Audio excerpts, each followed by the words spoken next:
Okay, sixth graders, today we have one more example of how we describe our distribution. Again, describe is using words. Our distribution is simply, for right now, it's our graph or our table or whatever we have in front of us.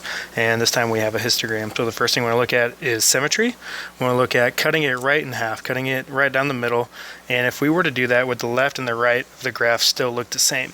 And if the answer is no, then you would write no symmetry. And so if we were to cut this in half, and I have numbers from 1 to 50, right in half would be somewhere right in here, about 25.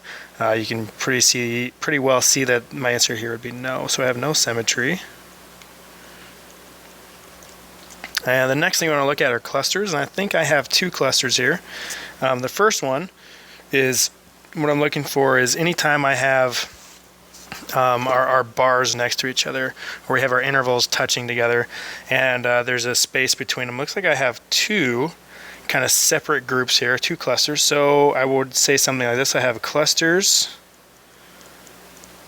from, and I'm just going to go ahead and do the first one. So that's pretty easy to do, from 1 to 10. Again, I'm just using the numbers that are right down here underneath the bar, the interval.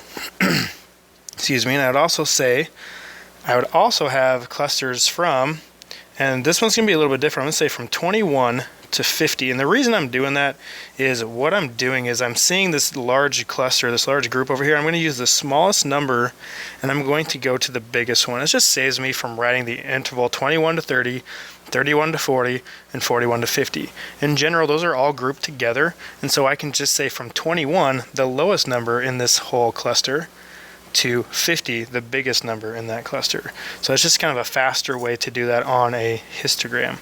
Okay, so kind of keep that in mind. That's an option that we have. Gaps, obviously if I have two clusters, I need to have a gap that separates them. And so our gap would be, we would say we have a gap from 11 to 20. Okay, so we have that there. And then we're going to go ahead and look at peak. And again, our peak is going to be which thing is highest, or the mode. And it looks like the one that happens the most is our 31 to 40. So we'd say we'd peak at, and again, we'd write 31 to 40. Again, we're just using the numbers that we have given to us. And then the last one is outliers. I don't think there's an argument to be made here for our 1 to 10 cluster being an outlier. It's not that far away. It's only 10 away from 21 to 30, 31 to 40, 41 to 50. And we have our intervals of 10 here. So if it was, if the gap was really, really large and there was a huge gap, if there was like, multiple intervals where there was nothing, then we can make an argument that there was an outlier. But in this case, I think we're going to go ahead and say that there is no outlier. So we're going to go ahead and say no outliers. So again, these are the 5 things we want to hit on: symmetries, clusters, gaps, peaks, and outliers.